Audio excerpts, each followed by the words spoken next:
ఓడిపోయిన పురుషోత్తముడిని అలెగ్జాండర్ ఈ విధంగా అడిగాడు, నిన్ను ఎలా ట్రీట్ చేయాలి అని అడిగితే పురుషోత్తముడు దానికి treat me like a king అని సమాధానం ఇచ్చాడు. దీనికి అలెగ్జాండర్ భావోద్వేగానికి గురై కాదు నువ్వు వీరుడివి ధీరుడివి సూర్యుడివి అని చెప్పి పురుషోత్తముడికి తన రాజ్యాన్ని ఇచ్చేసి అలెగ్జాండర్ అక్కడ నుంచి వెళ్ళిపోయాడు. ఇది గ్రీక్ హిస్టరీలో మెన్షన్ చేసి ఉన్న పురుషోత్తముడి కథ. ఇది హిస్టరీలో ఉన్న ఒక వర్షన్. ఒకవేళ అది నిజం కాకపోయి ఉంటే దీనికి ఇంకొక వర్షన్ కూడా ఉంటే అది ఎలా ఉంటుందో ఈ రోజు వీడియోలో మనం చూద్దాం. ఇది భారతదేశ హిస్టరీలో చింపివేయబడిన కొన్ని పేజీలు. ప్రపంచాన్ని మొత్తాన్ని గెలుద్దామని బయలుదేరిన అలెగ్జాండర్ మసిడోయాని గెలిచి అక్కడి నుంచి భారతదేశానికి బయలుదేరాడు. భారతదేశానికి వచ్చిన అలెగ్జాండర్ అప్పటి పంజాబ్ బోర్డర్, ఇప్పుడు ప్రస్తుత భారతదేశ పాకిస్తాన్ బోర్డర్ అయినా అప్పటి పంజాబ్ బోర్డర్ కి చేరుకున్నాడు. అలెగ్జాండర్ కు ఉన్న ఆశ ఒకటే, ప్రపంచం మొత్తాన్ని జయించాలి. అంతే తప్పితే భారతదేశంలో ఏం జరుగుతుంది, భారతదేశంలో ఎంతమంది రాజులు ఉన్నారు, అక్కడ వార్ స్ట్రాటజీస్ ఏంటి అన్న ఒక క్లారిటీ కూడా అలెగ్జాండర్ కి లేదు. అతని మైండ్ లో ఒకే ఒకటి ఉంది, ప్రపంచాన్ని మొత్తం జయించాలి అన్న ఒక ఆశ మాత్రమే. ఈ అత్యాశతోనే పురుషోత్తముడికి ఒక లెటర్ పంపుతాడు అలెగ్జాండర్. ఈ లెటర్ సారాంశం ఏంటంటే, మీరు మాకు లొంగిపోండి లేదా యుద్ధానికి రెడీగా ఉండండి అని ఆ లెటర్ లో మెన్షన్ చేసి ఉంటుంది. దానికి పురుషోత్తముడు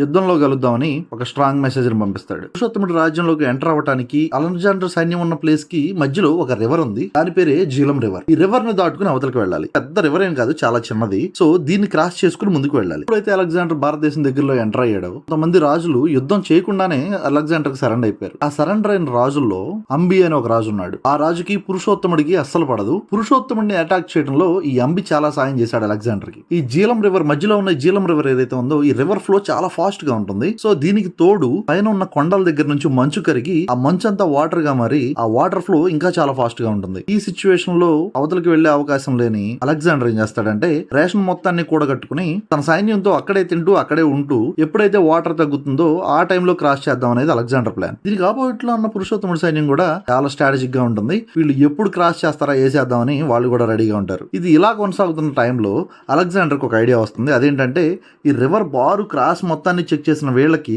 ఎక్కడైతే రివర్ వీక్ గా ఉందో, ఎక్కడైతే కొంచెం మధ్యలో ఇసుక తిప్పలు ఉన్నాయో అక్కడ నుంచి వీళ్ళు రివర్ ని క్రాస్ చేయడానికి ట్రై చేస్తారు. దీన్ని తెలుసుకున్న పురుషోత్తముడు ఏం చేస్తాడంటే తన కొడుకైన మలైకేతు అనే యువరాజుకి కొంత సైన్యాన్ని ఇచ్చి పంపిస్తాడు. సో అలెగ్జాండర్ ఇక్కడే ఒక మంచి స్ట్రాటజీని ఉపయోగిస్తాడు. అదేంటంటే, వీళ్ళు రివర్ క్రాస్ చేసిన తర్వాత ఇసుక దిబ్బలు ఏవైతే ఉన్నాయో అదే ప్లేస్ లో వీళ్ళు రెడీగా ఉంటారు. సో ఇక్కడ ఆ ప్లేస్ మొత్తాన్ని ఎగ్జామినేషన్ చేయని మలైకేతు సైన్యం ఏం చేస్తుందంటే డైరెక్ట్ గా వాళ్ళ మీదకి రథాలతో యుద్ధానికి వెళ్ళిపోతారు. వీళ్ళు ఇలా వెళ్ళిన వీళ్ళకి ఇసుకలో గుర్రాలు రథాలు అక్కడ ఇరుక్కుపోవటం, అలెగ్జాండర్ సైన్యం వచ్చి వీళ్ళని చంపేయటం. దీనిలో సైన్యమే కాదు, సైన్యంతో పాటు తన కొడుకును కూడా కోల్పోతాడు పురుషోత్తముడు. అలెగ్జాండర్ ఎలా అయితే నది వీక్ గా ఉన్న ప్లేస్ నుంచి యువతలకు వచ్చాడో అదే స్టైల్లో తన ఆర్మీలో ఆల్మోస్ట్ అంతని కూడా యువతల వైపు తీసుకొచ్చేస్తాడు. పురుషోత్తముడు అలెగ్జాండర్ ఆర్మీని గమనిస్తున్న ప్లేస్ మాత్రాన్ని ఆపేసి మిగిలిన వాళ్ళందరినీ యువతల వైపు తీసుకొచ్చేస్తాడు. వాళ్ళు మాత్రం నదిని అవతల నుంచి యువతలకు దాటడానికి యాక్ట్ చేస్తున్నట్టు కనిపిస్తారు అక్కడ. సో యువతల వైపు పురుషోత్తముడు కూడా ఏం తక్కువడు కాదు. ఇక్కడ అబ్జర్వేషన్ కి ఉన్న టీం మొత్తాన్ని ఇక్కడే ఉంచి మిగిలిన టీం మొత్తాన్ని తన రాజ్యానికి పిలుస్తాడు. తన కొడుకును కోల్పోయిన బాధలో ఉన్న పురుషోత్తముడు అయినా సరే ఏమాత్రం తగ్గకుండా ఇక్కడ వార్ స్ట్రాటజీని ఉపయోగిస్తాడు. స్లోగా అలెగ్జాండర్ పురుషోత్తముడు ఇద్దరు ఆర్మీస్ కూడా వార్ జోన్ లోకి ఎంటర్ అవుతాయి. అక్కడ ఉన్న మంచు అంతా స్లోగా చెమ్మగిలుతుంది. ఇదే టైంలో ఒకళ్ళనొకళ్ళకి ఎదురు పడతారు. ఇక్కడ పురుషోత్తముడు అలెగ్జాండర్ ఆర్మీని చూడంగానే షాక్ గురవుతాడు. నది అవతల వైపు నుంచి యువతలకి ఇంత తక్కువ టైంలో ఎంతమంది ఎలా వచ్చారనేది పురుషోత్తముడికి అర్థం కాదు. ఇదే స్పాట్ లో అలెగ్జాండర్ పురుషోత్తముడు ఆర్మీ చూడంగానే అలెగ్జాండర్ షాక్ గురవుతాడు. విషయం ఏంటంటే, ఇన్ని రాజ్యాలతో యుద్ధం చేసి ఇన్ని రాజ్యాలు గెలిచిన అలెగ్జాండర్ కి యుద్ధంలో ఏనుగులను వాడటం ఇంతవరకు ఎక్కడా చూడలేదు. ఇక్కడ పురుషోత్తముడు ఆర్మీ చూస్తే ఫ్రంట్ లైన్ అంతా కూడా దగ్గర 200 ఎలిఫెంట్స్ మావటివాడు అలాగే ఆర్చర్స్ తో రెడీగా ఉంటాయి. వీటిని చూసిన అలెగ్జాండర్ కి మైండ్ పోయిద్ది. ఇక్కడ అలెగ్జాండర్ పురుషోత్తముడు ఇద్దరు ఎక్కడ తగ్గే రకాలు కాదు. యుద్ధం చేసుకుని ఎవరో ఒకరు గెలవాలి లేదా ఎవరో ఒకరు చావాలి. సో యుద్ధాన్ని మొదలు పెట్టిన వీరికి అలెగ్జాండర్ ఆర్మీతో పోల్చుకుంటే చాలా తక్కువ మొత్తంలో ఉన్న పురుషోత్తముడు ఆర్మీకి బలంగా ఏనుగులు మాత్రమే ఉన్నాయి. ఈ యుద్ధంలో ఎప్పుడైతే అలెగ్జాండర్ ఆర్మీ అట్లాగే అలెగ్జాండర్ హార్సెస్ ఏనుగులను చూస్తాయో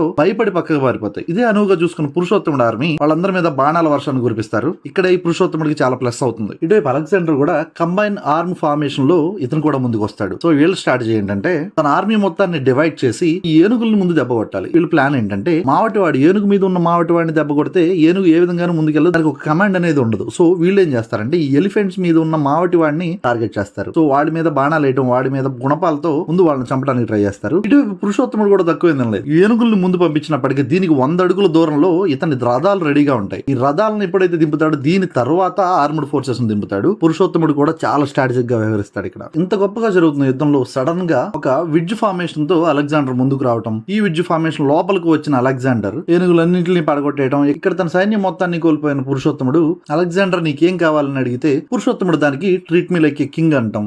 దానికి ఇంప్రెస్ అయిన అలెగ్జాండర్ తన రాజ్యాన్ని అలాగే పక్క రాజ్యాలను కూడా కొల్లగొట్టి పురుషోత్తముడికి అప్పచెప్పడం జరిగింది. ఇది గ్రీక్ హిస్టరీలో మెన్షన్ చేసి ఉన్న పురుషోత్తముడికి సంబంధించిన కథ. సరే, హిస్టరీ మొత్తం నిజమైతే నాకు వచ్చిన కొన్ని డౌట్స్ చెప్తాను, వాళ్ళ గురించి ఒకసారి మాట్లాడుకుందాం. అప్పటి వరకు అలెగ్జాండర్ చాలా మంది రాజులతో యుద్ధం చేశాడు. Turkey, middle east, Egypt, Persia, central Asia, ఇట్లా చాలా రాజ్యాలని ఓడించి వచ్చాడు కదా. అక్కడ రాజులు ఎవరు యుద్ధం చేయలేదా? ఆ రాజులతో యుద్ధం ఏది వీరోచితంగా కనపడలేదా? సరే, నిజంగానే పురుషోత్తముడి మీద యుద్ధం గెలిచాడు అనుకుందాం. గెలిచిన తర్వాత అతని గుర్రాలు, అతని ఎలిఫెంట్స్, రథాలు, అతని ఆర్మీ మొత్తం అంతా కూడా అలెగ్జాండర్ పరం అవుతుంది కదా. ఇక్కడ నుంచి యుద్ధాన్ని కంటిన్యూ చేస్తాడు భారతదేశం మీద. కానీ ఒక పురుషోత్తముడితో యుద్ధం చేసి దాన్ని ఫినిష్ చేసుకున్న తర్వాత భారతదేశం వైపు అలెగ్జాండర్ కన్నెత్తి కూడా చూడలేదు. ఇన్ కేస్ అక్కడ యుద్ధంలో పురుషోత్తముడు నిజంగానే ఓడిపోయాడు అనుకున్నాం. ఓడిపోయినప్పటికీ దానికంటే ముందు స్టెప్ వేయడానికి ఇప్పటికి పురుషోత్తముడి మీద చేసిన యుద్ధం కాకుండా దానికి రెండింతల ఆర్మీ కావాలి. ఎందుకంటే పురుషోత్తముడి ఎంపైర్ కి పక్కనే ఉన్న ఎంపైర్ మగధ ఎంపైర్. దానికి కింగ్ గా ఉన్న ధనానంద చాలా పవర్ఫుల్ వ్యక్తి. అతని ఆర్మీతో కంపేర్ చేస్తే అలెగ్జాండర్ ఆర్మీ రెండింతలు చిన్నది. ఎంత ఏంటనే ఎగ్జాక్ట్ నెంబర్ ఎవరికి తెలియదు కానీ 200 ఏనుగులు పురుషోత్తముడి దగ్గర ఉంటే దీనికి 4 ఇంతలు ఎక్కువ ఆర్మీ గానీ, ఎక్కువ ఏనుగులు గానీ, ఎక్కువ గుర్రాలు గానీ ధనానంద దగ్గర ఉన్నాయి. ఇవన్నీ తెలుసుకుని అలెగ్జాండర్ ఆగిపోయి ఉండొచ్చు. సెకండ్ రీజన్, అలెగ్జాండర్ కి తన విక్టరీలో తోడుగా ఉంది. తన ప్రతి వార్ లో కూడా దాంతో పాటు పాల్గొంది. తనకి ఎంతో ఇష్టమైన తన హార్స్ బులెఫలస్ కూడా పురుషోత్తముడికి జరిగిన యుద్ధంలో చనిపోయింది. అది కూడా ఒక మెయిన్ రీజన్. ఇండియా ఎంటర్ అయిన తర్వాత మసాగా తెగతో వీళ్ళు ఒక యుద్ధం చేశారు. ఆ యుద్ధంలో అలెగ్జాండర్ చీలమండకి ఒక బాణం వెళ్ళి తగిలింది. అది కూడా చాలా సీరియస్ ఇంజురీ. ఎస్పెషల్లీ పురుషోత్తముడితో యుద్ధం తర్వాత అలెగ్జాండర్ మెసడోనియన్ ఆర్మీ పూర్తిగా ఇండియాతో యుద్ధం చేయమని తగేసి చెప్పింది. సో దీని వల్ల భారతదేశం నుంచి తిరగాల్సి వచ్చింది.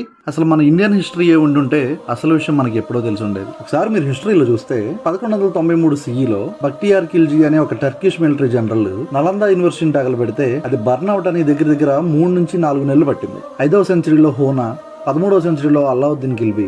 ఇవన్నీ ఇదైతే 1947లో మన ఔన్నత్యాన్ని మొత్తాన్ని నాశనం చేయడానికి చివరికి బ్రిటిష్ వాళ్ళు వెళ్ళిపోయే టైంలో కూడా మనకు కావాల్సిన ఎన్నో ఇంపార్టెంట్ ఫైల్స్ ని సముద్రంలో పడేశారు. ఇన్ని దారుణాలు నా భారతదేశం మీద జరగకుండా ఉండుంటే మన దేశ చరిత్ర మన చేతిలోనే ఉండేది. మనం సగౌరవంగా చెప్పుకునే అవకాశం కూడా మనకు ఉండేది. ఎన్ని ఉన్నా ఎన్ని లేకపోయినా నా భారతదేశం ఎప్పుడు గొప్పది. మొఘల్స్ వచ్చి దోచుకున్నారు, బ్రిటిష్ వాళ్ళు వచ్చి దోచుకున్నారు. ఎన్ని దెబ్బలు భారతదేశం తిన్నప్పటికీ ఈ రోజున మనం అయినా సరే ఈ స్టేజ్ లో ఉన్నాము అంటే అది ప్రతి భారతీయుడు గొప్పతనం, ప్రతి భారతీయుడిలో ప్రవహిస్తున్న రక్తం. ఫ్రెండ్స్, చూసారు కదా, వీడియో కనుక నచ్చుంటే వీడియోని లైక్ చేయండి, ఛానల్ సబ్స్క్రైబ్ చేసుకోవడం మర్చిపోద్దు. నెక్స్ట్ వీడియో మళ్ళీ కలుస్తాను.